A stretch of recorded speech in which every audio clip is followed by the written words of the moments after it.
नमस्ते दोस्तों, स्वागत है आपका आपके अपने चैनल पर जहां हम आपके लिए लेकर आते हैं अनोखी और डरावनी कहानियां।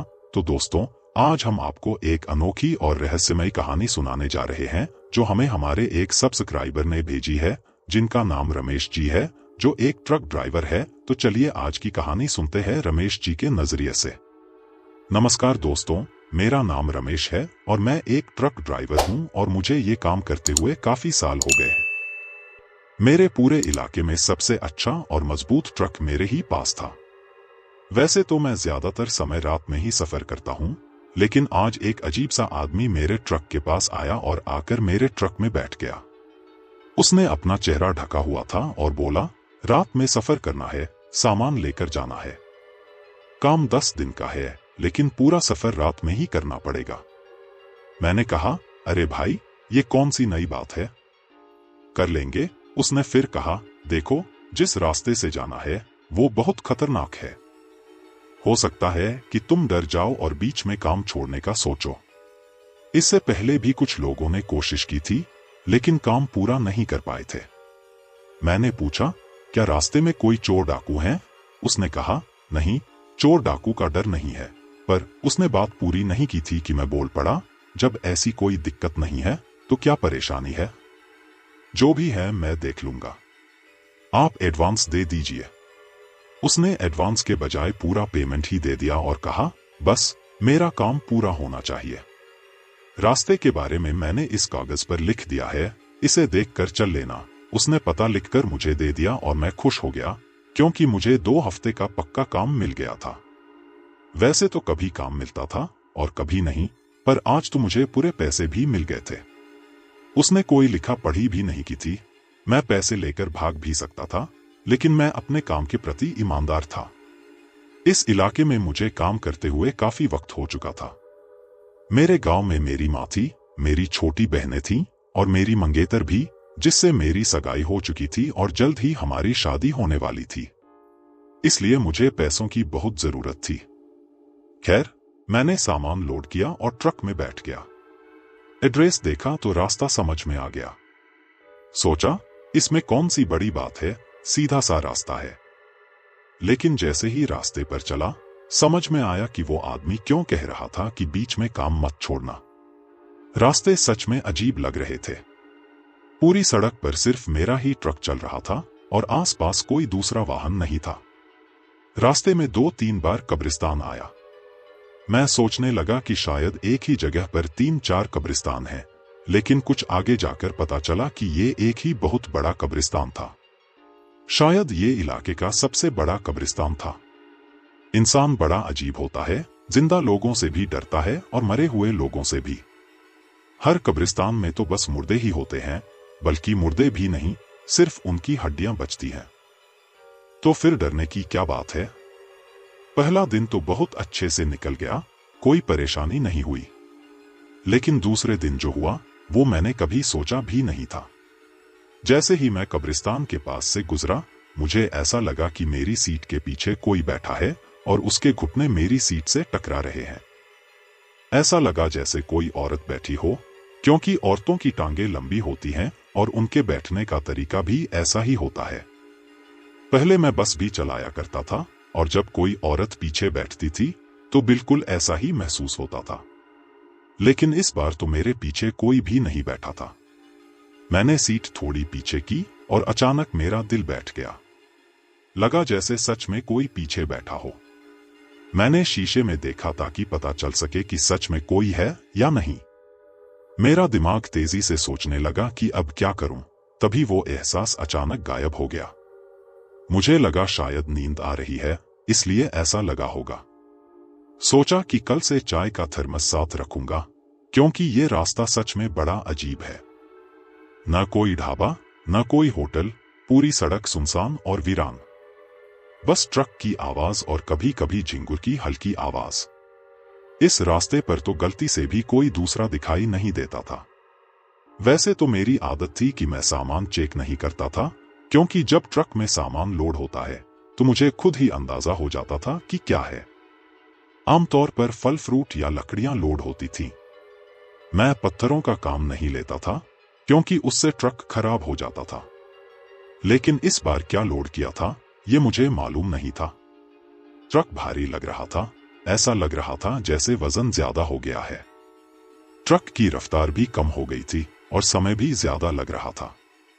तीसरे दिन की बात है, जैसे ही मैं कब्रिस्तान के पास से गुजरने लगा, अचानक मेरा ट्रक रुक गया। मैं हैरान रह गया कि अब इसे क्या हो गया। अभी तो ठीक चल रहा था और जब गाड़ी खराब होती है तो पहले से कुछ न कुछ पता चल जाता है, लेकिन इस बार ऐसा कुछ नहीं हुआ था। मुझे आमतौर पर समझ आ जाता है कि ट्रक में क्या दिक्कत हो सकती है, लेकिन इस बार अचानक से ट्रक रुक गया, जैसे चलना ही भूल गया हो। मैं बाहर निकला, आगे पीछे के टायर चेक किए, लेकिन सब कुछ सही लग रहा था। वापस ड्राइविंग सीट पर बैठने ही वाला था कि मेरे पैरों के नीचे से जमीन खिसक गई, क्योंकि मेरी सीट पर पहले से ही कोई बैठा हुआ था। दोस्तों, यकीन मानो, मेरा दिल जोर से धड़कने लगा। ऐसा लगा कि अभी मर ही जाऊंगा। वहां एक लड़की बैठी हुई थी जो बेहद खूबसूरत थी। उसने लंबा सफेद कपड़ा पहना हुआ था, जो इतना लंबा था कि उसके पैर भी नजर नहीं आ रहे थे। उसके बाल बहुत लंबे थे, चेहरा एकदम गोरा, होंठ पर लालिमा और आंखों में काजल था। वो लड़की मेरी सीट पर बैठी थी और ट्रक का स्टीयरिंग पकड़ा हुआ था। इससे पहले कि मैं कुछ कह पाता, उसने बोलना शुरू कर दिया, चलो आगे बढ़ो। मैंने हड़बड़ाते हुए पूछा, आप कहां से आई हैं? उसने जवाब दिया, यहीं से आई हूं, आपको तो पता है इस रास्ते पर कोई आता जाता नहीं। मेरे पांव थक गए हैं, इसलिए अंदर बैठ गई। उसकी बातें अजीब थीं, वो बिना पलक झपकाए मुझे घूर रही थी और जब मुस्कुराती थी तो उसकी आंखें एकदम ठंडी पत्थर जैसी मालूम पड़ती थीं। उसकी मुस्कान और आंखों के भाव इंसानों जैसा नहीं लग रहा था, सब कुछ बहुत ही अजीब था। मैंने कहा, अगर आपको कहीं जाना है तो बता दीजिए, मैं छोड़ दूंगा, लेकिन आप यहाँ नहीं बल्कि उस साइड पर बैठो। उसने कहा, हाँ, मुझे यहीं थोड़ी दूर आगे जाना है। फिर वो साइड में बैठ गई। मैं ड्राइविंग सीट पर बैठा और उसे बताया, लेकिन मेरा ट्रक तो खराब हो गया है। जैसे ही मैंने चाबी घुमाई, ट्रक स्टार्ट हो गया। मैं हैरान रह गया, क्योंकि अभी तो ट्रक बंद था। खैर, मैंने ट्रक आगे बढ़ाया और वो साइड में बैठी रही, मगर उसका चेहरा मेरी तरफ ही था। वो बोली, पहले कभी नहीं देखा आपको यहाँ। उसका चेहरा जितना अजीब था, बात करने का अंदाज उतना ही नॉर्मल, इसलिए मुझे ज्यादा अजीब नहीं लग रहा था। मैंने जवाब दिया, हाँ, 2 हफ्ते का काम मिला है। मैं वहां बस अपना काम करने आया था, इसके बाद इन रास्तों से मेरा कोई लेना देना नहीं रहेगा। मैंने उससे पूछा, आपको कहाँ जाना है? उसने जवाब दिया, वहीं जाना है जहां सबको जाना होता है। वैसे मेरा नाम सबनम है, आपका क्या नाम है? मैंने कहा, मेरा नाम रमेश है। वो बोली, अच्छा, मैं तो आपको अपनी बिरादरी का समझी थी। मैं हंस पड़ा और पूछा, कौन सी बिरादरी? सब रब के बंदे हैं। उसने कहा, अरे, जब आप लोग कहते हो कि सब रब के बंदे हैं, तो बंदे ही क्यों कहते हो? कोई ये क्यों नहीं कहता कि सब रब की औरतें हैं? औरतें भी तो इस दुनिया में होती हैं ना? या फिर आप लोग औरतों को इंसान समझते ही नहीं और सोचते हो कि सारी दुनिया सिर्फ मर्दों की है? मैंने कहा, मैं इन बातों पर ज्यादा नहीं सोचता, बस ऐसे ही बोल दिया। वैसे तुम बड़ी सजी धजी हुई हो, किसी शादी से आ रही हो क्या? वो हंस पड़ी, लेकिन उसकी हंसी कुछ अजीब थी। और फिर उसने ये नहीं बताया कि वो क्यों हंसी। हंसी के बाद अचानक चुप हो गई। आमतौर पर जब कोई हंसता है तो बताता भी है कि वो क्यों हंसा, मगर उसने कुछ नहीं कहा, बस चुपचाप बैठी रही और बाहर देखने लगी। मैंने पहले भी कई अजीब लड़कियां देखी हैं, लेकिन ये कुछ अलग ही थी। किसी की हरकतें अजीब हो सकती है, मगर इस लड़की की हरकतें तो काफी डरावनी लग रही थी। उसने फिर कहा, आगे 30 किलोमीटर के बाद रुक जाना। जब 30 किलोमीटर पूरे हुए तो मैंने ट्रक अचानक रोक दिया। मैं अपनी साइड से उतरा और दूसरी तरफ जाकर उसका दरवाजा खोलने लगा, क्योंकि उस साइड का दरवाजा अंदर से नहीं खुलता था, थोड़ा खराब था। मैंने कहा, लो जी, 30 किलोमीटर पूरे हो गए। जैसे ही मैंने दरवाजा खोला, मेरे होश उड़ गए। ट्रक के अंदर कोई भी नहीं था। उस वक्त मेरी जो हालत थी, वो आपको बयां कर पाना मुमकिन नहीं है। एक अजीब सा एहसास हो रहा था। मेरी रीढ़ की हड्डी में सिहरन सी दौड़ रही थी, कभी ऊपर जाती कभी नीचे। मेरे हाथ पैर एकदम सुन्न हो गए थे। मैंने इधर उधर देखा, चारों तरफ गहरी खामोशी थी। वो लड़की कहाँ गायब हो गई? उसने तो कहा था कि उसे 30 किलोमीटर बाद उतरना है, और अब जब मैंने दरवाजा खोला तो वो गायब थी। मैंने आसपास देखा, लेकिन मन ही मन दुआ कर रहा था कि वो न मिले। फिर जल्दी से मैं वापस ट्रक में बैठा और वहां से फटाफट निकल गया। अब ये बात मेरे दिल में बैठ गई थी और मुझे एक अजीब सा डर महसूस हो रहा था। अब मुझे यकीन हो चला था कि वो लड़की कुछ और ही थी, कोई इंसान नहीं। 5 दिन हो चुके थे इस काम को करते हुए और मुझे डर लगने लगा था। मैं अपने अड्डे पर बैठा चाय पी रहा था जब एक दोस्त ने पूछा, तू परेशान लग रहा है, क्या हुआ? अब मैं उसे कैसे बताता कि मेरे साथ क्या क्या हुआ है। मैंने हल्के में कहा, यार, तू भूतों और प्रेतों में यकीन करता है क्या? वो बोला, भूत और प्रेत क्या होते हैं? इंसान से बड़ा कोई भूत नहीं होता। मैं तो किसी पर यकीन नहीं करता। मैंने फिर कहा, देख, हम तो रातों में सफर करने वाले लोग हैं। कभी तेरे साथ ऐसा कुछ हुआ है कि तूने किसी भूत प्रेत या आत्मा को देखा हो? वो हंसा और बोला, नहीं, मेरे साथ तो ऐसा कुछ नहीं हुआ। तेरे साथ कुछ हुआ है क्या? वैसे सुनने में आया है कि तूने जो काम लिया है, लोग उसे करने से मना कर रहे थे। इसकी क्या वजह थी?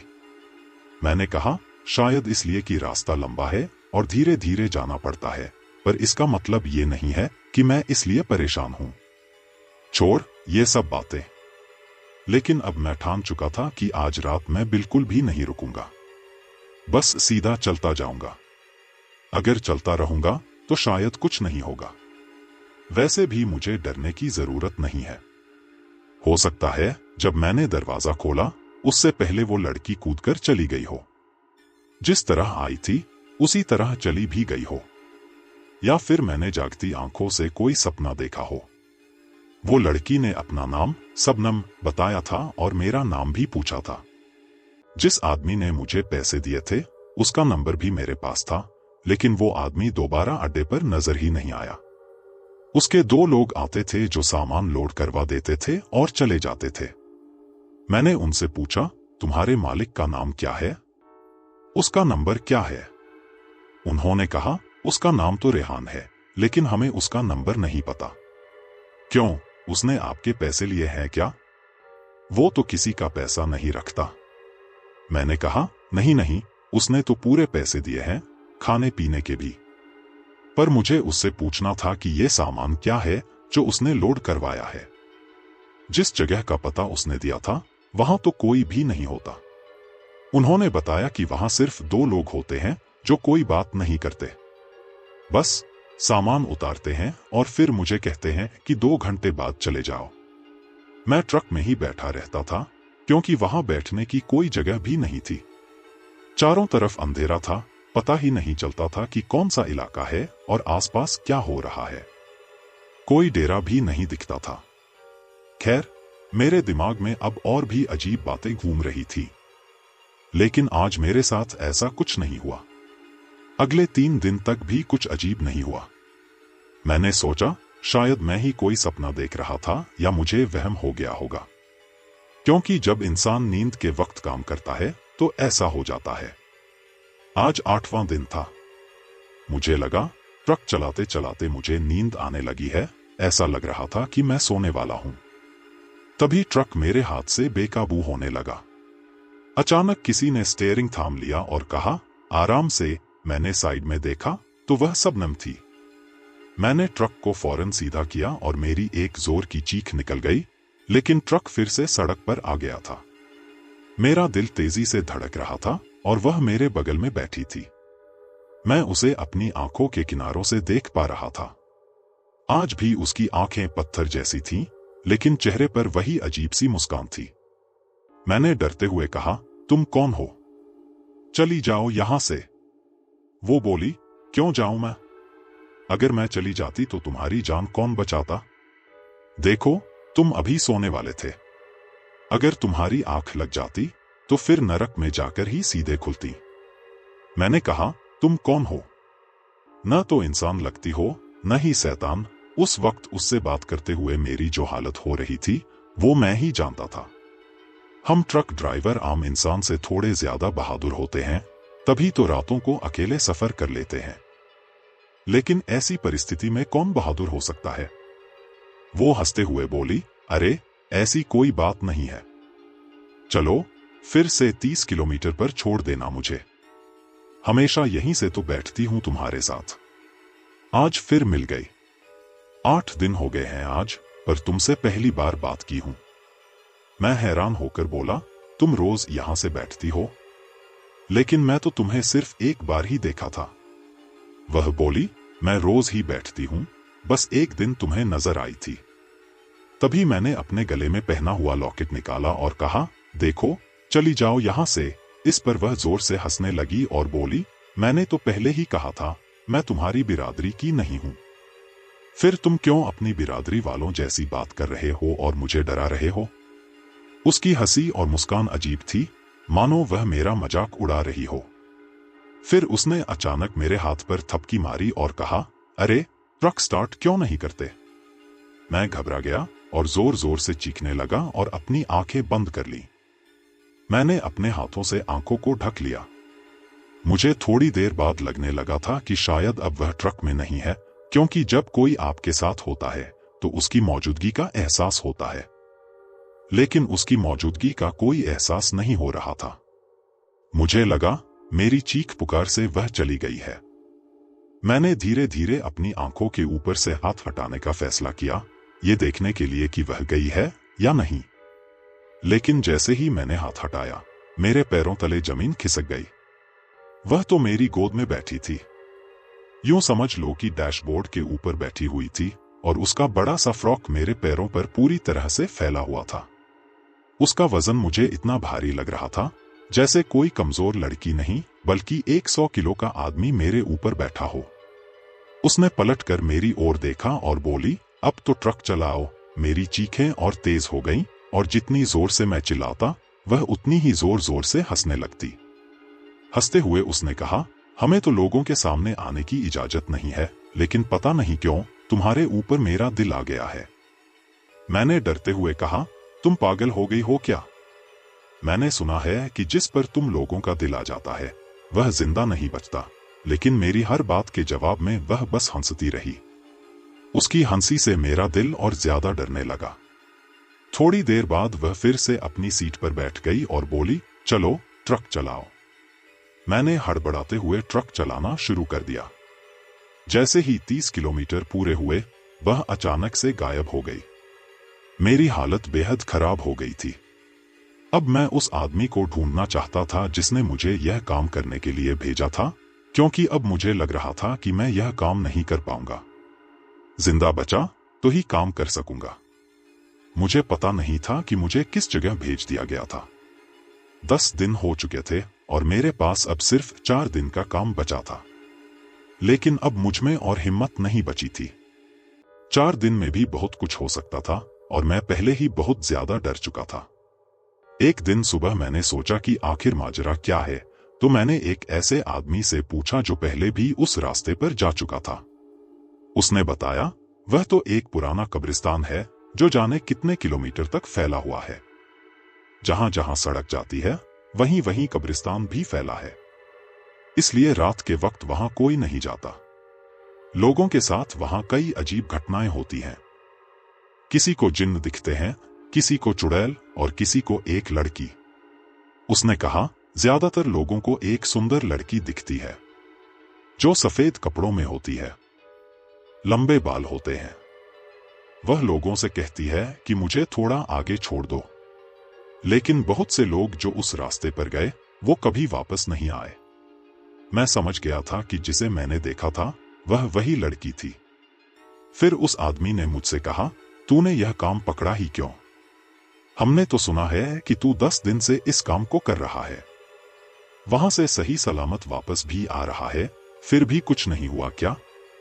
मैंने झूठ बोल दिया कि हाँ, मेरे साथ तो कुछ नहीं हुआ। वह आदमी कहने लगा, अगर कुछ नहीं हुआ तो फिर पूछ क्यों रहा है? अभी भी वक्त है, छोड़ दे, क्योंकि हर रास्ता चलने के लिए नहीं होता, यह बात मेरे दिमाग में घर कर गई कि सच में हर रास्ता चलने के लिए नहीं होता है। जरूरी नहीं कि अगर सामने रास्ता दिख रहा है तो बस उस पर चल पड़ो। कुछ रास्ते ऐसे भी होते हैं जिन पर नहीं चलना चाहिए। जब से मैंने यह काम शुरू किया था, मेरी भूख प्यास सब खत्म हो चुकी थी। कुछ भी अच्छा नहीं लगता था, खाना खाने का मन ही नहीं करता था। मेरा चेहरा भी अजीब सा हो गया था। जब से वह लड़की मेरी गोद में बैठी थी, मेरे पैरों और रीढ़ की हड्डी में भी भयानक दर्द रहने लगा था।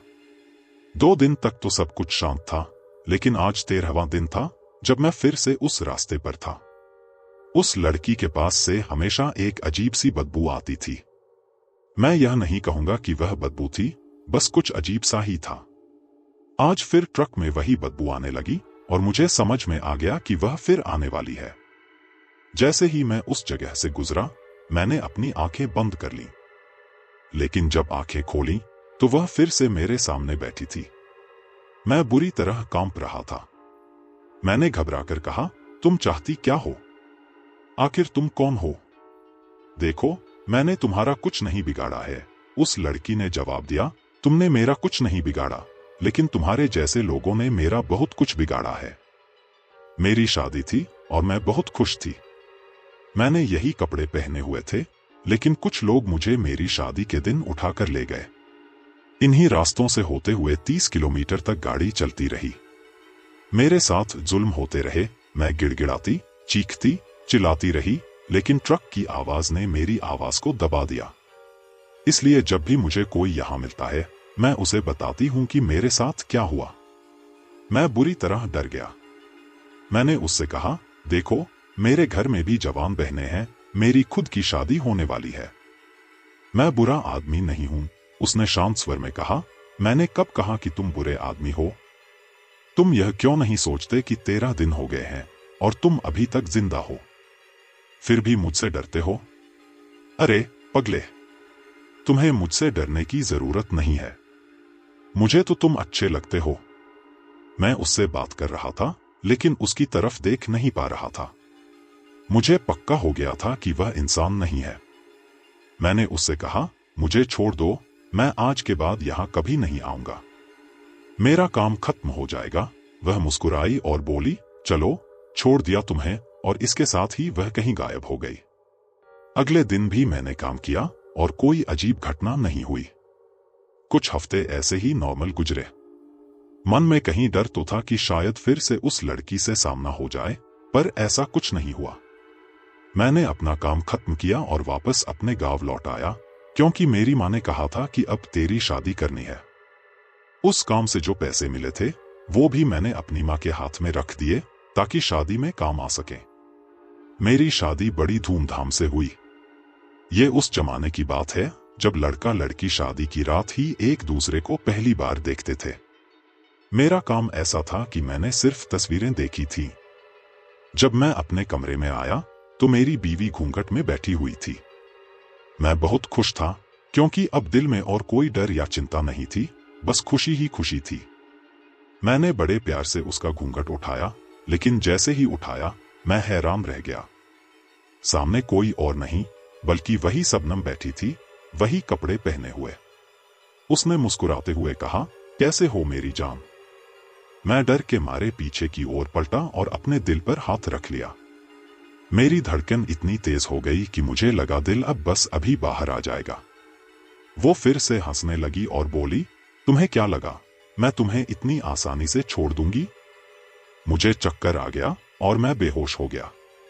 जब मेरी आंख खुली तो पता चला कि मैं 3 दिन से बेहोश था और बुखार में तप रहा था। मेरी माँ मुझे एक पीर बाबा के पास ले गईं।